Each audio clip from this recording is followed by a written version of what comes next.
Welcome to the class. Today we are going to discuss two things in a sentence. We are going to look at formation of questions and in particular questions as embedded sentences within a larger sentence. So for that purpose we will be looking at embedded sentences as well. So these are the two important aspects of sentence. When we look at a sentence has several components in it. Words belong to different categories when they are not part of a sentence, such as words are nouns, pronouns, or adjectives. Adjectives modify nouns, and then we have verbs and we have adverbs which modify verbs, and then we have prepositions and other stuff. We know these words have different functions within a sentence. So when they become part of a sentence, words have relationship with one another. They are part of a phrase and then they are part of a larger thing, and there are several things that happen, several phenomena that takes place in making of a sentence. Once we understand interconnectedness of words within a phrase and phrases within a sentence, it becomes easier for us to understand the formation of a sentence within a sentence and computation of that sentence in human mind. That is, how human mind treats a sentence. And again, I would underline for the purpose of this class that once we understand the formation through the process of computation in human mind, through the process human subconscious applies in making these sentences, we are through with the learning, and these parts get apparent in our writing, in our speaking, and we feel way more confident when we speak. So for the purpose of speaking with confidence, that is communicative confidence, we need to look at the underlying processes which operate in a particular fashion, and a careful attention to these things also help us towards attaining accuracy, which is also known as grammaticality. So let's look at how they work. They are pretty simple stuff. They only need our careful attention. So two things today. What is it that we call an embedded sentence or a complex sentence? Under what circumstances a sentence becomes complex? And what are the differences between a simple sentence and a complex sentence? We are first going to look at this part, and then we see the implications of this understanding in the process of questions. So we are going to start looking at that. So what a sentence is essentially, in simple words, a combination of subject and predicate through agreement process. The agreement process is something very simple, that is, the features of subject, that is number, person, particularly in English, have to match with the features on the verb within the predicate. This is what we call agreement. So subject and predicate are not two separate entities, rather they are combined through sometimes visible, sometimes invisible process called agreement. Predicates have verbs and objects within them, and sometimes they do have adjuncts as well in the form of adverbs. Objects appear in a sentence only when a verb is transitive or a ditransitive. That is, in the context of an intransitive verb, we do not have objects in a sentence. So, the presence or absence of an object in a sentence is totally contingent upon the nature of the verb. That is how we understand a sentence. Now, what is a complex sentence? How do we understand it? And what happens to a simple sentence that we call it a complex sentence? Now, in order to understand complex sentence, it is very important to understand what we have just discussed as simple sentence. So, what makes a complex sentence? What makes a sentence complex is the following. Even a complex sentence has a subject. Now, we look at predicate carefully. Within a predicate, we have a verb, and if we have another sentence within a predicate, that makes it a complex sentence. How do we have another sentence within a predicate? This sentence becomes the object of the verb in the predicate as an embedded sentence. So, when we have an embedded sentence within the predicate as an object of the verb, the sentence becomes complex. This is what we call a complex sentence. And the embedded sentence is called either an embedded sentence or a subordinate clause.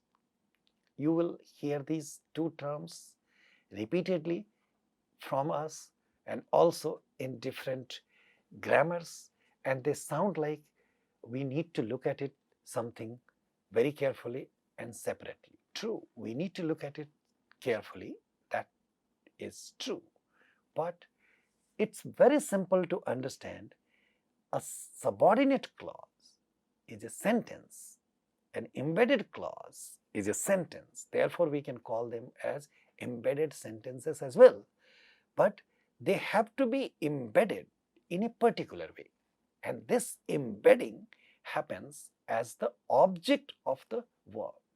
Now, you would need to understand how a sentence becomes the object of a verb.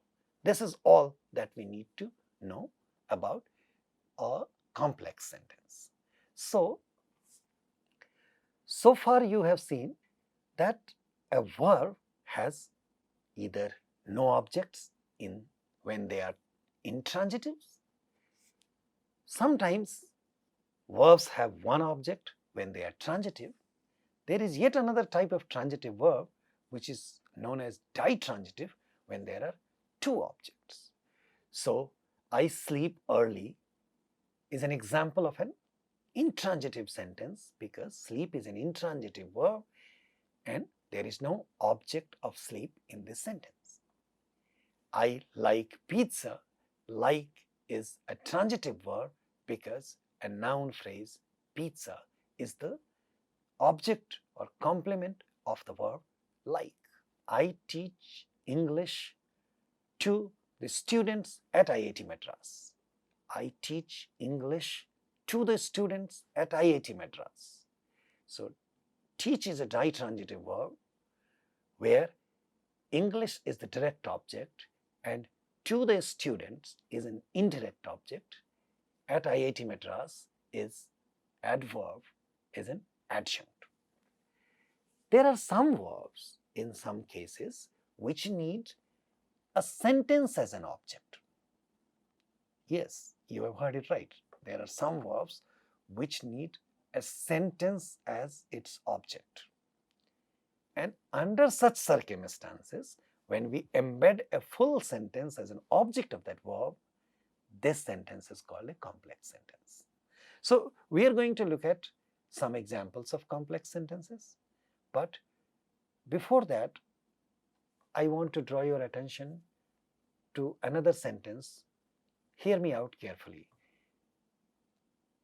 a complex sentence is also essentially a simple sentence because it does not violate the requirements of a sentence. You still have a subject, you still have a verb, and you still have an object. It's only the case that in place of a verb, in place of an object, you have another sentence. So let's look at some of these examples. So I look at this sentence. I would like to know what he did best.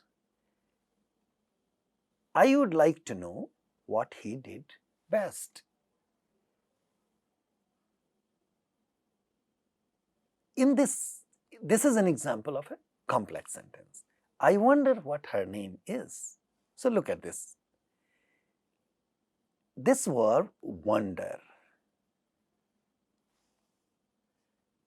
is an example of a type of verb which needs the whole sentence as an object. Look at this. What is the subject here? I.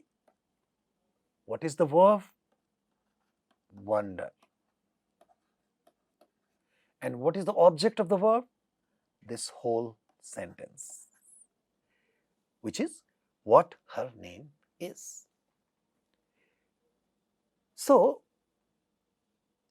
when you have a verb which needs another sentence as the object, it becomes an example of a complex sentence. Now, let me show you what is not a complex sentence. The first sentence on this slide, Raju likes pizza and Ramu likes sandwich. There are two sentences coordinated with a conjunction. This is not a complex sentence. We can say the same sentence like Raju likes pizza and Ramu sandwich. There is under certain cases when we are talking about two people liking two different things, we can drop one of them here and the sentence is still okay. But still, this is not an example of a complex sentence. So, a complex sentence becomes a complex only when you have another sentence embedded within it as an object of the verb. That is, as the object of the verb in the matrix predicate.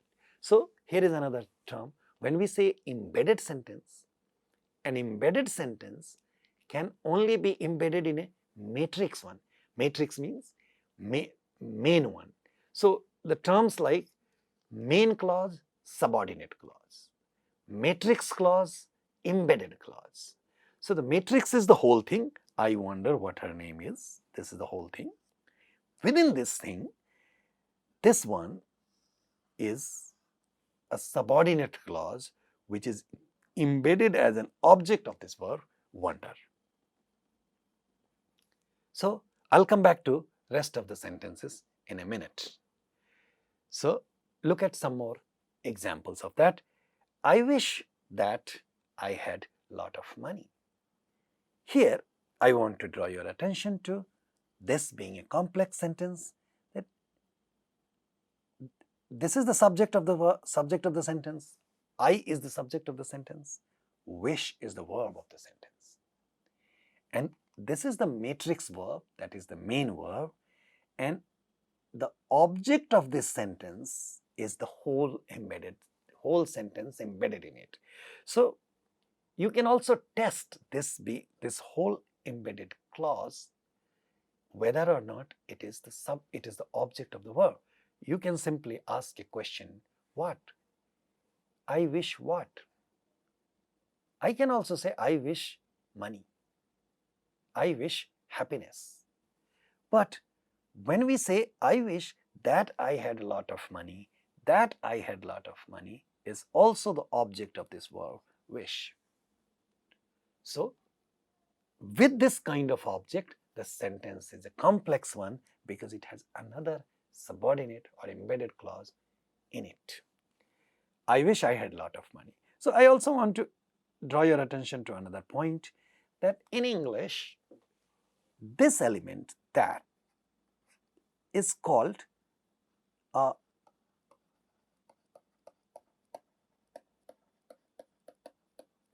complementizer. Understand? This whole sentence is the object of the verb. In other words, this is also a complement of the verb. So when we introduce a bigger complement, we use the terms that we use is called complementizer. So this does not have any literal meaning. We need to know that. This doesn't have any literal meaning. It's just a functional element in the sentence. It's called complementizer. Sometimes this complementizer is optional, like in this case. So you can also say, I wish that I had lot of money, or you can also say, I wish I had lot of money.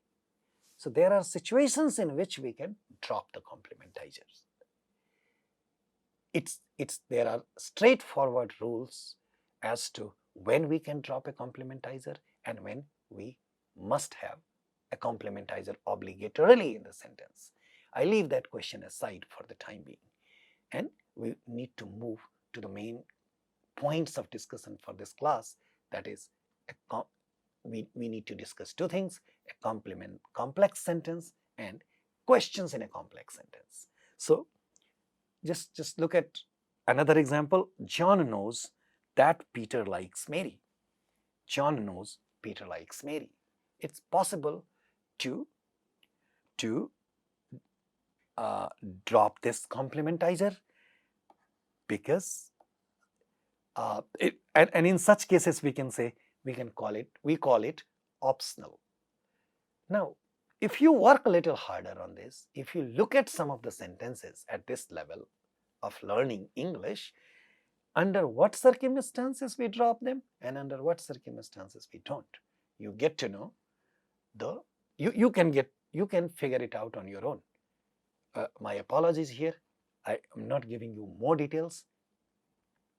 I promise it comes at a later stage, but it was important to introduce this point to you at this point as an example of complex sentence. So a verb like know, a verb like wish, and many more verbs, there is no specific list of verbs, can take the entire sentence as a complement, as an object, and thus makes the sentence a complex sentence. So one more time, if you look at this, this is also just a simple sentence which has a subject and a verb. Within a predicate, you have a verb. The only thing is, instead of a simple noun, the object of the verb is a sentence. So that can be called a complex sentence, but essentially this is also a simple sentence. I leave this point also here without taking it forward, but if you understand this part, how a complex sentence is also a simple sentence, then you understand a big chunk, a big thing about computation of sentences in human mind. And when you pay attention to this, your own understanding of verbs, objects, and in your writing becomes much clearer. So I take you to other parts of the discussion today. So agreement marking in terms of number and person, and tense marking as singular and plural, they continue to play a role in making questions. So as we know, questions are very simple. When we say Raju loves pizza, so when we have a sentence like what does Raju love, this is a question, and we understand that in question, not only a question word occurs at the initial position of a sentence in English, and not only we have a question word, but we also see tense and agreement getting extracted out of the verb in the context of a question sentence and comes out of the sentence. That is, they get fronted. That is what we see in the present tense in these examples, and in these examples we see them happening in the past tense, and in these third examples we see them happening in the present tense, which is a type of yes no type of question, and these are content type of question. You understand this very well, that these questions are called content type because as a response to these questions we need to provide some content, and as a response to this question, the second one, which is known as yes or no type of questions, we can answer the question with yes or no. Hence this type is called a yes no type of question. Now comes when we look at question sentences within a complex sentence. You know that very well, that question sentences within a complex sentence, we have a subordinate clause, we have another subordinate clause, we have another embedded clause. So with that embedded clause, if we have a question sentence as an embedded clause, then what happens is all that we want to do. So to look at few examples, and then we can deduct the rules that work in embedded clause. The simple question is, what did you eat in the evening? We can also ask, I asked what you ate in the evening.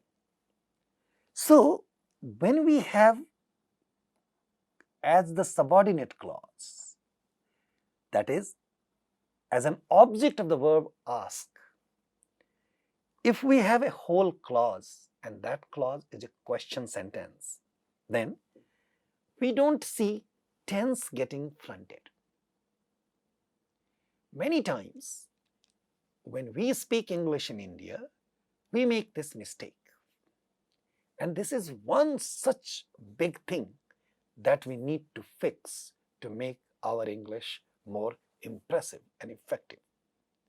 And this is a very simple rule, that when question sentences are part of a complex sentence, when question sentences are embedded within a larger sentence, then there is no fronting of tense and agreement. Answer is very simple for this. So I'll tell you the answer in a minute. Please look at this sentence one more time. The sentence is, I asked what you ate in the evening. You see here, unlike the fronting of past tense in a simple sentence, in a simple question sentence, this verb is still in past and there is nothing here extracted out of this sentence with what. So you have a sentence, I asked what you ate in the evening. If you say the same thing, sentence like I asked what did you eat in the evening, the way we have a simple question sentence, then it becomes ungrammatical. Many a times we make a mistake and we say the sentence this way. Whereas when we understand that in a complex sentence, when a question sentence is part of the main sentence as embedded one, in such a situation, we don't have extraction of tense. And this part of information, I don't recommend you to memorize. I want you to understand. And please see the distinction. When we have a question sentence, extraction of tense and agreement marking takes place. So the rule still holds that extraction takes place in the context of a question sentence. When this sentence becomes part of a main clause as an embedded one, this is not a question. Hence no extraction. Extraction happens, that is extraction of tense and agreement happens only in the context of a question sentence. If you read it carefully, this is not a question. I asked what you ate. It's a simple declarative sentence, hence no extraction. What did you want? This is a simple question. This is a simple sentence, simple question. I know what you wanted. Look at this. When we say, I know what you wanted, in this sentence, the verb know requires this whole thing as the object. And as an object, this embedded clause does not have tense extracted out of it, out of the verb want. You see the verb here wanted. Another key point is, when we have this whole thing, this is not really a question. And if we say, I know what you wanted, then this sentence becomes ungrammatical. So we need to know, we need to understand, and we need to practice this, that within a complex sentence, if you have question sentence as an embedded one, then there is no extraction of tense and agreement, unlike the way it works for a very simple sentence, very simple question sentence. So the rule still continues for the simple sentence, simple question sentence, but not question sentence as embedded one. Examples should be clearer to you. So when we look at this sentence from where we started, I wonder what her name is. Look at this. As a simple sentence, simple question sentence, we can say, what is her name? But when this whole sentence is part of the, as an object of the main predicate, wonder, we say, I wonder what her name is. This tense marking is not extracted. It serves certain functions. So at this point, I should also let you know certain function of this thing. A, you know that this is not a question sentence. And so we use these kinds of sentences in order to know something, to make our speech less direct. See, when it's a grammatical sentence, you can say, what is her name? You can ask a friend, what is her name? This is too direct a question. However, if you make this as an embedded sentence and say, I wonder what her name is, it still shows your curiosity. The embedded meaning is still the fact that you want to know the name of an individual, but it doesn't remain a direct question. Look at another example. You can ask a question, is the doctor available? It's a perfectly grammatical sentence. It's a question sentence. Tense is getting extracted out of this, out of the main sentence. It's a yes-no question. Very nice, nothing ungrammatical about it. But in the usage, in the speaking, in order to make it less direct, we can ask, could you tell me if the doctor is available? It's still a question. Look at this. Could you tell me? The main clause is also a question sentence. Could you tell me if the doctor is available? That's how we make a question. So when we look at the sentences like this, I know what you wanted is making a question less direct instead of saying, what did you want? So there is functionally a complex sentence is used as a marker of politeness. But structurally, we know that a complex sentence is also essentially a simple sentence. There is nothing complex about it. It still retains the same structure of subject and predicate connected with agreement. The only distinction is within the predicate as a transitive verb in place of a verb or in place of an object, it has the whole sentence as the object of it. So when we summarize this part, there are only three things that we can conclude the whole discussion in 3 points, that a complex sentence has an embedded sentence as an object of the verb in the matrix predicate. That's all is a complex sentence.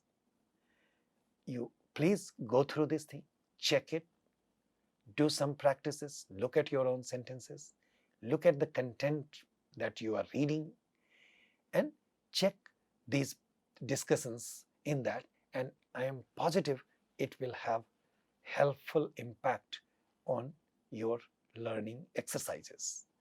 A coordinated sentence is not a complex sentence, and a question sentence as embedded one does not have extraction of tense out of the verb, because that's not a question. So, keeping these three things in mind, we conclude the discussion here. Looking forward to a discussion with you on these topics. Until next time, thank you and bye-bye.